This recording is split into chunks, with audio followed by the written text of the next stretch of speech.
Hello friends, എല്ലാവർക്കും പുതിയ വീഡിയോയിലേക്ക് സ്വാഗതം. നമ്മളിന്ന് ഉണ്ടാക്കാൻ പോകുന്നത് ചോറിനൊപ്പം നല്ല കോമ്പിനേഷനായിട്ട് കഴിക്കാൻ പറ്റിയ പരിപ്പ് കുത്തിക്കാച്ചിയതും അതുപോലെ തന്നെ ഉണക്ക മാന്തൽ വറുത്തതാണ് കേട്ടോ. അപ്പോൾ അതിന് വേണ്ടിയിട്ട് ഞാനിവിടെ 1 കപ്പ് പരിപ്പ് എടുത്ത് വെച്ചിട്ടുണ്ട്. ഇത് നല്ലപോലെ കഴുകി വെച്ചിട്ടുള്ള പരിപ്പാണ്. അപ്പോൾ നമുക്ക് പെട്ടെന്ന് തന്നെ വീഡിയോയിലേക്ക് പോയാലോ. അതിന് മുന്നേ എൻ്റെ ചാനൽ ഇതുവരെ സബ്സ്ക്രൈബ് ചെയ്തിട്ടില്ലെങ്കിൽ സബ്സ്ക്രൈബ് ചെയ്യാനായിട്ട് മറക്കരുത് കേട്ടോ. അപ്പോൾ നമുക്ക് ആദ്യം പരിപ്പ് വേവിക്കാനായിട്ട് നോക്കാം. അപ്പോൾ അതിലേക്ക് ഞാൻ 2 കപ്പ് വെള്ളമാണ് കേട്ടോ ഒഴിച്ചു കൊടുക്കുന്നത്.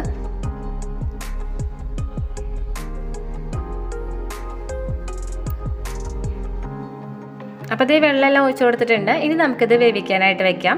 ഞാനിപ്പോൾ 2 വിസിലാണ് അടുപ്പിക്കുന്നത്. അത് സ്റ്റീൽ കുക്കർ ആയ കാരണമാണ് ഞാൻ 2 വിസിൽ അടുപ്പിക്കുന്നത്.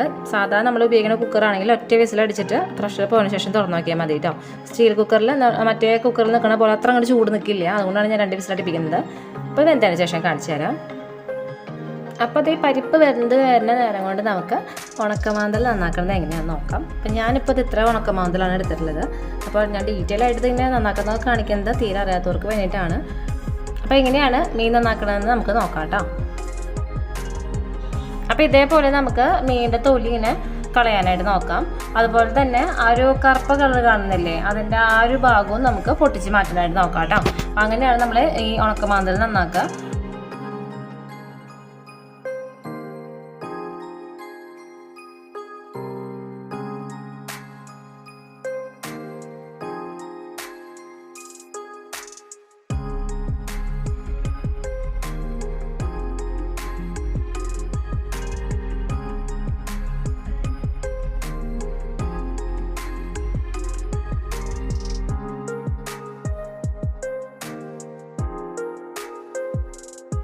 ഇതേപോലെ ബാക്കിയെല്ലാം മീൻ നന്നാക്കി വെക്കാം കേട്ടോ.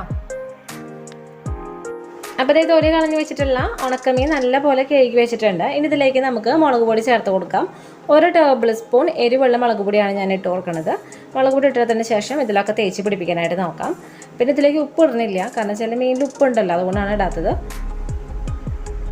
അപ്പോൾ അതേ മുളകെല്ലാം തേച്ച് പിടിപ്പിച്ച് വെച്ചിട്ടുണ്ട്. ഇനി നമുക്കിത് വറുക്കാനായിട്ട് നോക്കാം. അതിന് മുന്നേ നമ്മുടെ കുക്കർ പ്രഷറൊക്കെ പോയിട്ടിരിക്കുന്നുണ്ട്. പരിപ്പ് വെന്ത് വന്നിട്ടുണ്ട്. ഞാൻ തുറന്ന് നോക്കട്ടെ കേട്ടോ.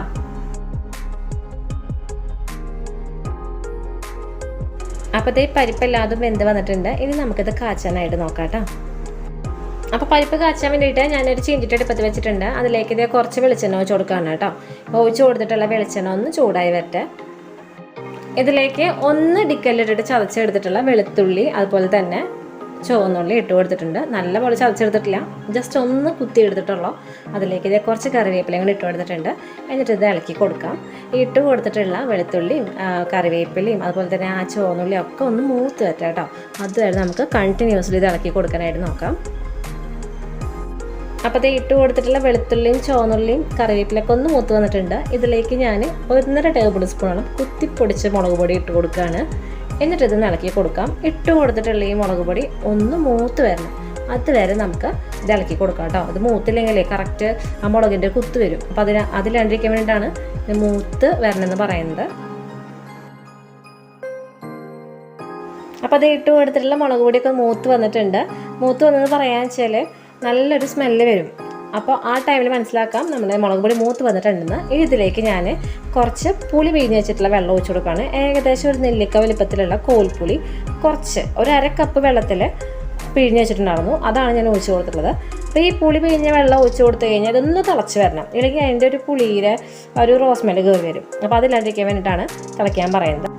അപ്പോൾ അതേ പുളി പിഴിഞ്ഞ വെള്ളം തിളച്ച് വന്നിട്ടുണ്ട്. ഇനി ഇതിലേക്ക് നമുക്ക് വേവിച്ച് വെച്ചിട്ടുള്ള പരിപ്പ് ചേർത്ത് കൊടുക്കാം കേട്ടോ. അതേ പരിപ്പും ചേർത്ത് കൊടുത്തിട്ടുണ്ട്. ഇതിനൊപ്പം തന്നെ ഞാൻ 1 കപ്പ് നല്ല തിളച്ച വെള്ളം ഒഴിച്ചു കൊടുക്കുകയാണ്. എന്നിട്ട് ഇതൊന്ന് ഇളക്കി കൊടുക്കാം.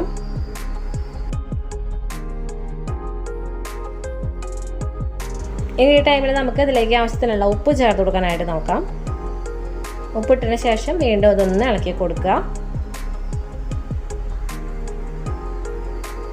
ഈ ടൈമിൽ ഇട്ട് കൊടുത്തിട്ടുള്ള ഉപ്പ് കറക്റ്റല്ലേ നോക്കുക. കുറവാണെങ്കിൽ ആവശ്യത്തിന് ഇട്ട് കൊടുത്തിട്ട് വീണ്ടും ഇളക്കി കൊടുക്കുക. അപ്പോൾ ഇത്രയേ ഉള്ളൂ, നമ്മുടെ പരിപ്പ് കുത്തിക്കാച്ചി ഇവിടെ റെഡി ആയിട്ടുണ്ട് കേട്ടോ. ഇതേ കറി തിളച്ച് വന്നിട്ടുണ്ട്. ഞാൻ ഇതിൻ്റെ ഫ്ലെയിം ഓഫ് ചെയ്യാണ്. അപ്പോൾ ഇത്രയേ ഉള്ളൂ, സിമ്പിൾ ഉണ്ടാക്കാൻ പറ്റിയ ഒരു റെസിപ്പിയാണ്. പറയുകയാണെങ്കിൽ ഏത് കൊച്ചു കുട്ടിക്ക് പോലും ഉണ്ടാക്കാൻ പറ്റും. അത്രയും സിമ്പിളായിട്ടുള്ള റെസിപ്പിയാണ് ഈ പരിപ്പ് കുത്തിക്കാച്ചിതെന്ന് പറയുന്നത് കേട്ടോ. അപ്പോൾ നമുക്കിനി ഉണക്കമീൻ വറുക്കാനായിട്ട് നോക്കാം. അതിന് വേണ്ടിയിട്ട് ഞാനിവിടെ ഒരു നോൺ സ്റ്റിക്ക് പാൻ അടുപ്പത്ത് വെച്ചിട്ടുണ്ട്. അതിലേക്ക് കുറച്ച് വെളിച്ചെണ്ണ ഒഴിച്ച് കൊടുക്കാനായിട്ട് നോക്കാം കേട്ടോ.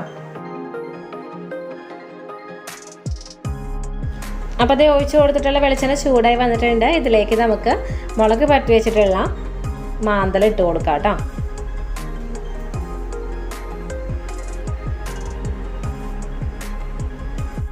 അപ്പോൾ ഇട്ട് കൊടുക്കുന്ന ഈ മീനിൻ്റെ ഓരോ സൈഡ് ആവുന്നതനുസരിച്ച് നമുക്കിത് മറിച്ചിട്ട് കൊടുത്തിട്ട് ഫ്രൈ ചെയ്തെടുക്കാനായിട്ട് നോക്കാം കേട്ടോ. അപ്പോൾ മീനിൻ്റെ ഒരു സൈഡ് ആയിട്ടുണ്ട്, ഞാനിത് മറിച്ചിട്ട് കൊടുക്കുകയാണ്.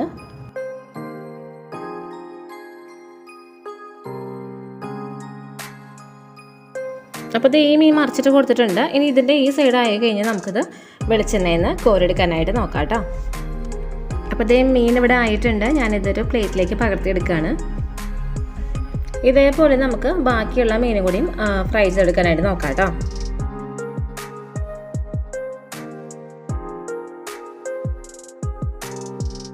അപ്പോൾ ഇത് ഉണക്കമാന്തൽ വറുത്തത് ഇവിടെ റെഡി ആയിട്ടുണ്ട്. ഒപ്പം തന്നെ പരിപ്പ് കുത്തിക്കാച്ചിയ കറിയും റെഡി ആയിട്ടുണ്ട്. ചോറിൻ്റെ ഒപ്പം ഈ ഒരു പരിപ്പ് കുത്തിക്കാച്ചിയത് ഉണക്കമാന്തൽ മാത്രം മതി. അത്രയും ടേസ്റ്റ് ആയിട്ടുള്ള ഒരു കോമ്പിനേഷൻ ആയിട്ടുള്ളൊരു ഫുഡാണിത്. ഇപ്പോൾ എന്താ പറയുക, പകരം വെക്കാനില്ലാത്ത അത്രയും ടേസ്റ്റി ആയിട്ടുള്ളൊരു ഫുഡാണ്. അപ്പോൾ ഈ പരിപ്പ് കറി ഞാൻ ഒഴിച്ച് കൊടുത്തിട്ടുണ്ട്.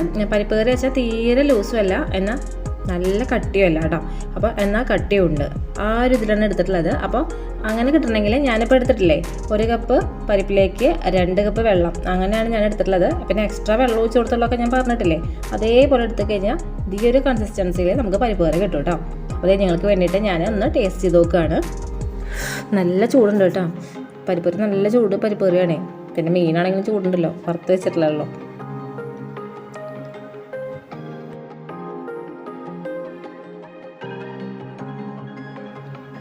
അപ്പോൾ ഞാൻ ടേസ്റ്റ് ചെയ്തിട്ട് എങ്ങനെയുണ്ടെന്ന് പറയാം കേട്ടോ.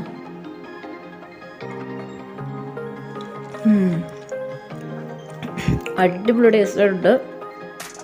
ഞാൻ പറയേണ്ട കാര്യമില്ലല്ലോ, പരിപ്പ് കറിയും ഉണക്കമാന്തലുടെയും ഒപ്പം തന്നെ ചോറ് കൂട്ടി വയ്ക്കുമ്പോൾ ടേസ്റ്റ്. അപ്പോൾ അത്രയും ടേസ്റ്റ് ആയിട്ടുണ്ട് കേട്ടോ. അപ്പോൾ എല്ലാവരും ഉണ്ടാക്കി നോക്കി നോക്കുക. ഉണ്ടാക്കി നോക്കിയിട്ട് ഇഷ്ടമായെങ്കിൽ ഫീഡ്ബാക്ക് കമൻറ്റ് ചെയ്യാൻ മറക്കരുത്. അപ്പോൾ എല്ലാവർക്കും ഈ വീഡിയോ ഇഷ്ടമായെങ്കിൽ ലൈക്ക് ചെയ്യുക, ഷെയർ ചെയ്യുക. അതുപോലെ തന്നെ സബ്സ്ക്രൈബ് ബട്ടനടുത്തുള്ള ബെല്ലൈക്കനെ ക്ലിക്ക് ചെയ്യാൻ മറക്കരുത്. അപ്പോൾ വരുന്ന ഓൾ ബട്ടണിൽ ക്ലിക്ക് ചെയ്യുകയാണെങ്കിൽ ഞാനിടുന്ന പുതിയ വീഡിയോസിൻ്റെ നോട്ടിഫിക്കേഷൻസ് എല്ലാം ഞങ്ങൾക്ക് കിട്ടുന്നതായിരിക്കും കേട്ടോ. അപ്പോൾ എല്ലാവർക്കും ഈ വീഡിയോ ഇഷ്ടമായെന്ന് വിശ്വസിക്കുന്നു. പുതിയൊരു വീഡിയോ വരുന്നവരെ എല്ലാവർക്കും നന്ദി, നമസ്കാരം.